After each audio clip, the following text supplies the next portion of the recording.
Hi, I'm Lindsay Sowers. I'm a psychology intern here at Drexel's Counseling Center and a doctoral student of psychology at LaSalle University.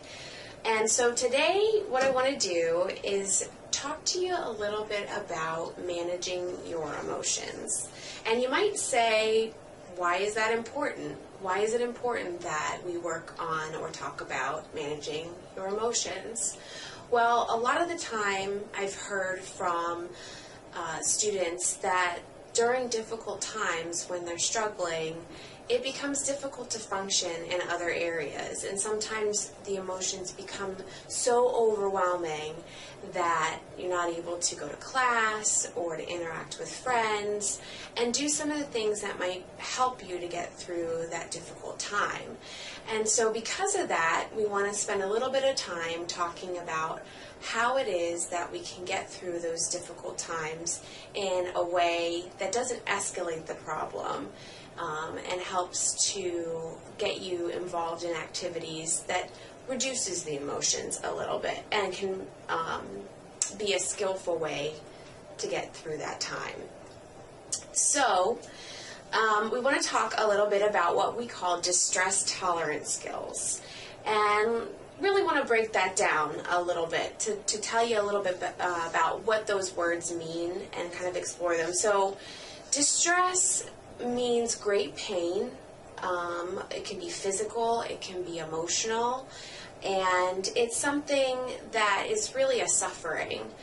And tolerance means being able to endure. And so distress tolerance, putting that together, means enduring either a physical or a mental suffering, something that's really bothering you or of great pain. So I want to emphasize that distress tolerance isn't problem solving. So this isn't specifically trying to figure out what it is to do to solve the problem. It is literally getting through the moment, enduring that emotional or physical pain. A lot of the times folks will try to avoid their emotions, and this isn't avoidance either. It's really just getting through the moment so that you can come back at a time when you're more prepared and deal with those emotions in a way that might be skillful.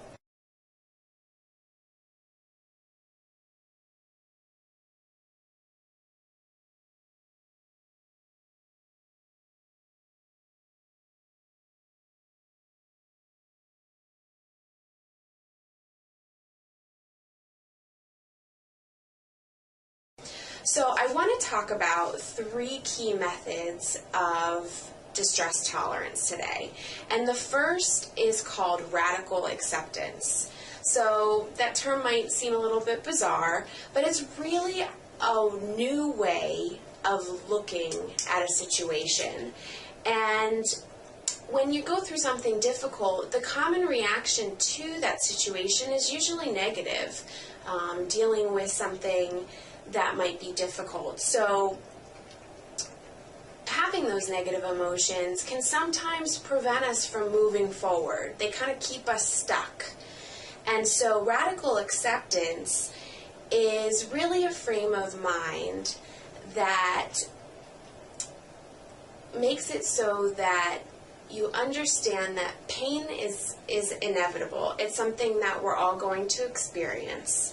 However, suffering is really a choice. So it's something that we can decide to do or not to do. And radical acceptance is saying, okay, this is what's happened. This is how it is. I can't change my past. I can only work on what it is that I have here in the moment and move forward.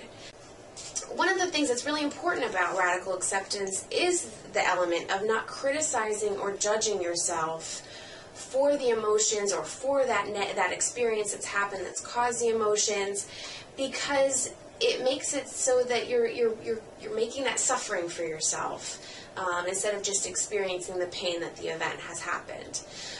Radical acceptance isn't condoning or agreeing with the situation that's happened. I think that's really important to highlight. It's just saying it has happened. You may not agree with it or like it, but that it's happened anyway. Really it means stopping trying to change what's already happened in your life. You refocus your attention on the present, and you kind of improve what's going to happen next instead of really focusing on the past.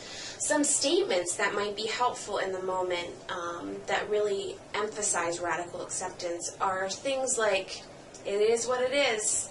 I can't change the past.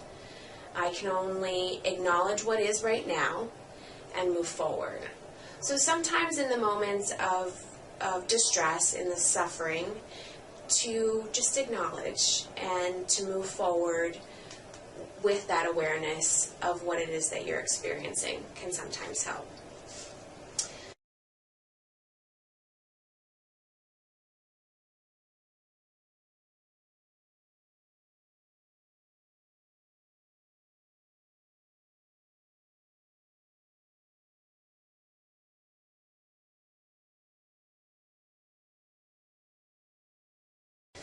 So the second skill that I want to talk about today is distract. And that seems pretty self-explanatory. Distraction. We all at times can be masters of distraction. However, this distraction has a specific point. And really, it is not total avoidance. I want to highlight that strongly, that this isn't saying, oh, I'm not going to deal with it. I'm not going to deal with what I'm experiencing. And putting that pain in a box, and then putting that box in a room, and then shutting the door. Because avoidance isn't going to help us in the long run either. But in the moment of distress, focusing specifically on your distress, focusing in on what it is that you're experiencing can sometimes cause those judgments, those criticisms, and it can escalate. It can cause more problems than if you were to be able to invest your energy into doing something else. So that's where distract comes in. The idea is to focus your attention on something other than your distress, and giving yourself, if you can think of it as like giving yourself some space from that problem. So if you think about when maybe you sprain your ankle. So here's an example. Sprain your ankle, and you're not able to really fix anything. Time's what heals that sprained ankle, but you can put your ankle up on a pillow, and that might make it feel a little bit more comfortable. So if you think of distract in that way, distraction isn't going to fix the problem, because time may be what you need for that problem to fix that problem. It's going to be something to make it a little bit more comfortable in the moment to get through that time. So how do you distract? There are some key areas that we want to talk about briefly that can help you to distract in a way that's healthy. A lot of folks engage in distractions that really end up causing additional problems. So we want to do things that are going to help you in the long run. So engaging in pleasurable activities, doing something that you truly enjoy.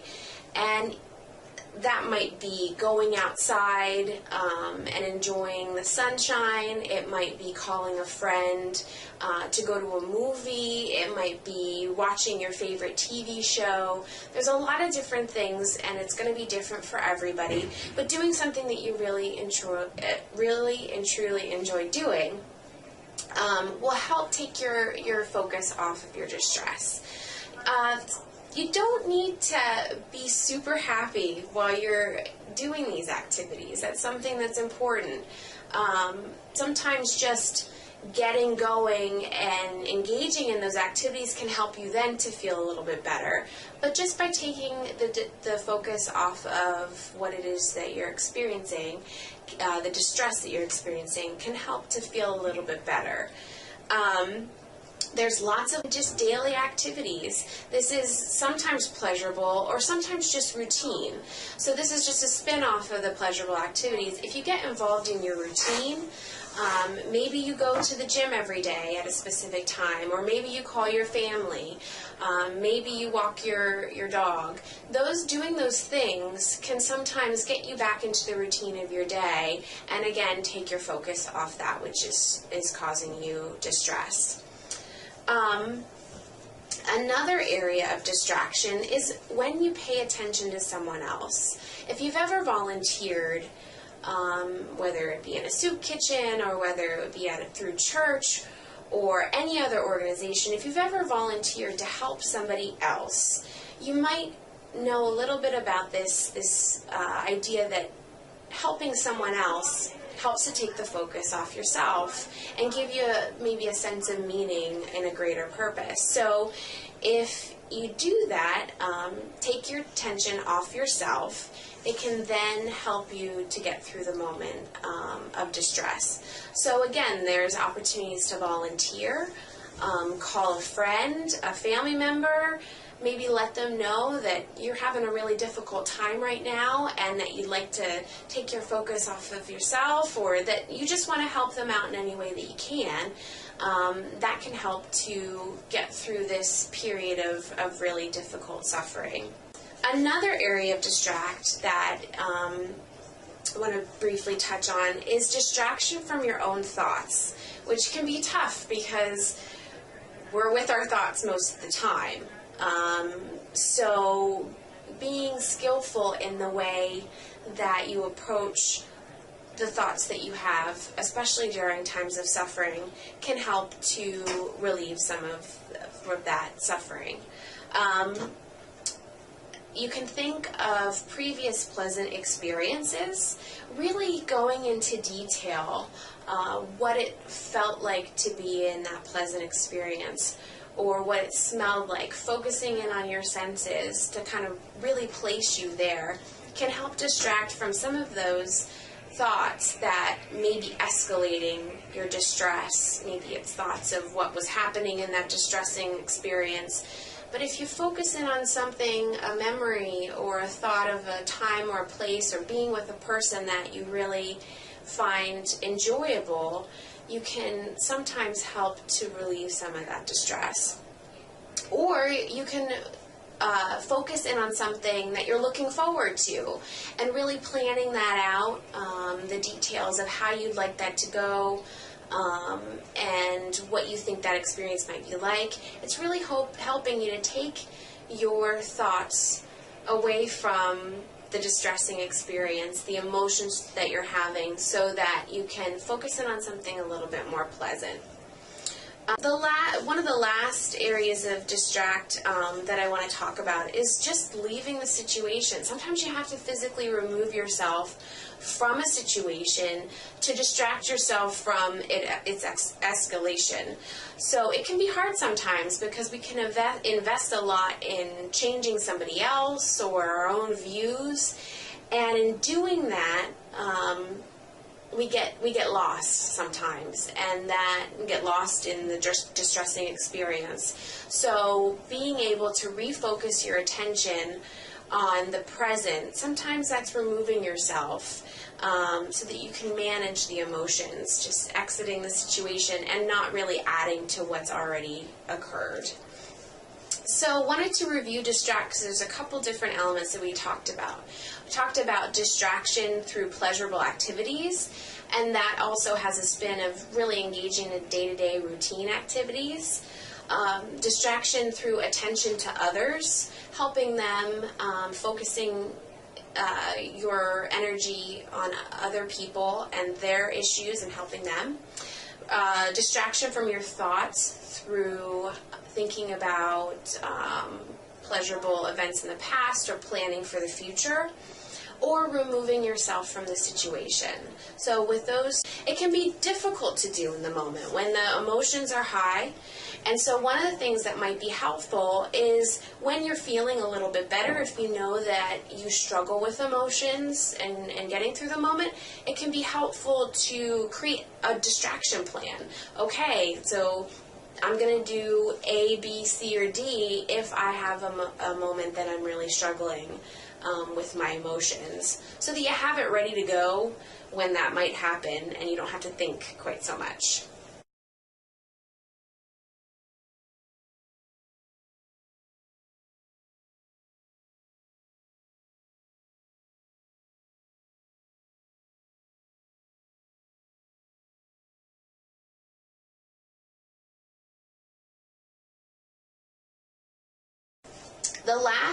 The third and last skill that I want to talk about is really a lot of the things that we've covered so far, focusing in on your thoughts and maybe more of the mental aspects of distress tolerance.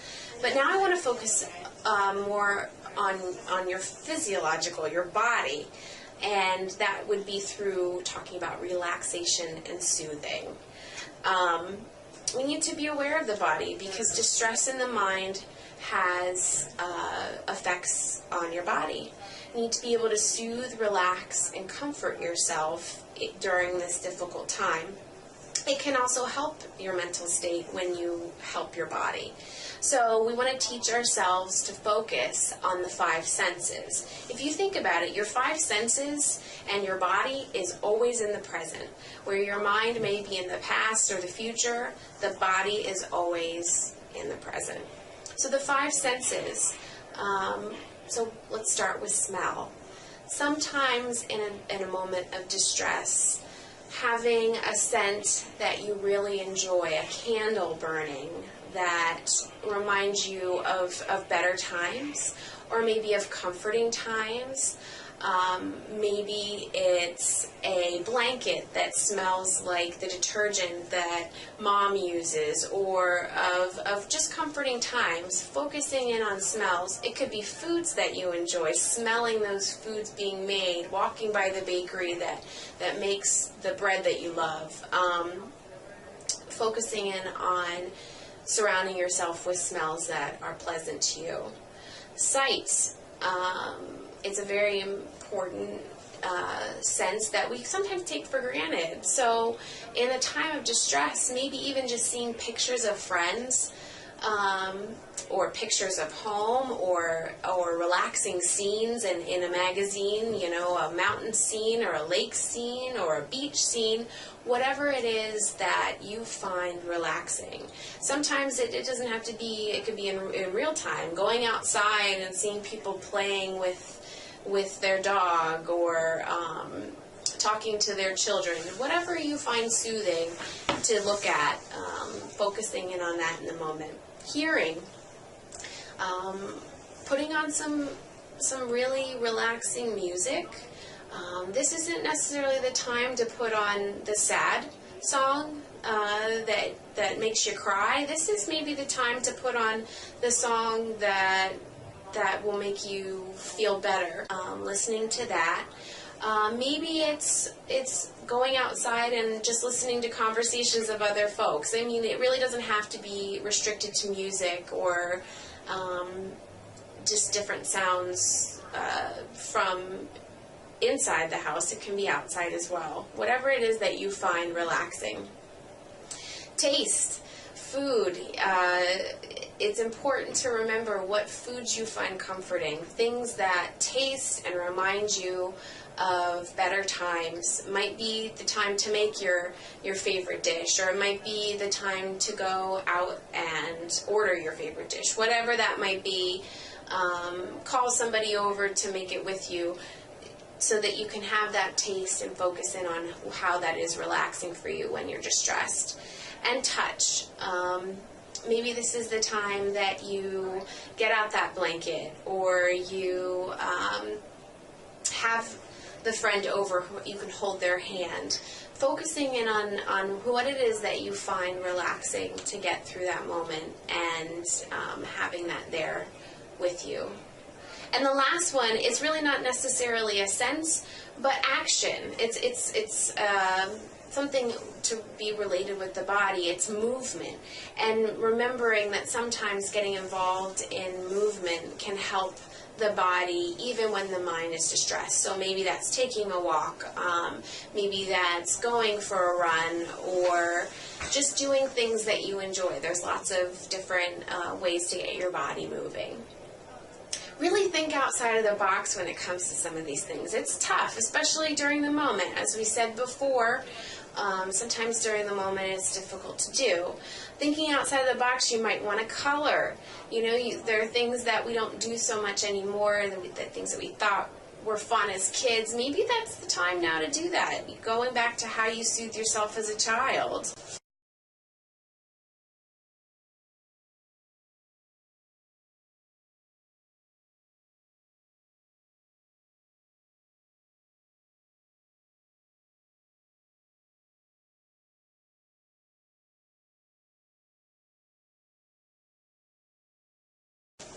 So I want to review the 3 distress tolerance tools that we went over today, and they were radical acceptance, which is really a mental shift.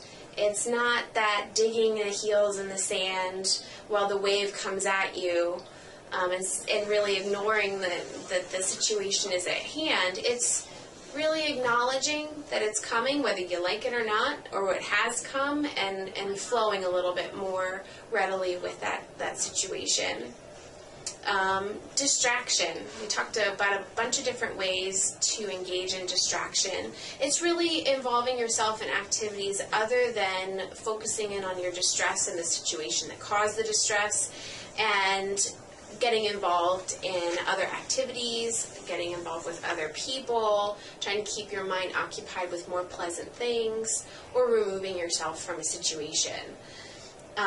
It's not avoidance. Again, I want to highlight that. This is not saying we're never going to deal with this, because then you're going to have kind of a pileup of problems in the future. This is saying that in the moment, it's too much to handle, and that focusing in on it is actually making it worse. So right now I need to get through that period, that moment, that time. I need to tolerate this experience, and then maybe when I'm in a better place, I can revisit it later and work on the problem-solving part of it. And the last is relaxation and soothing, and really focusing in on the 5 senses, what it is that helps you in times of distress, that has helped you in the past, thinking about those different areas and what it is that might be helpful for you when you're struggling. So this is really, these tasks are really helping you get through overpowering emotions. Again, times when things are just too overwhelming to manage, or when thinking about them is making it worse. Engaging in these activities, or keep thinking of these 3 principles, will help to skillfully get through the moment. There's a lot of unskillful ways that folks have dealt with emotions that then create problems in the future, like drinking, or using other drugs, or engaging in some really risky behaviors. So this is the time to do something skillful so that the problem isn't escalated. And if you have any further problems, or you're struggling with any of these areas, or the problem is just too big for you to handle, you can always call the Counseling Center and set up an appointment to meet with someone. Thanks so much.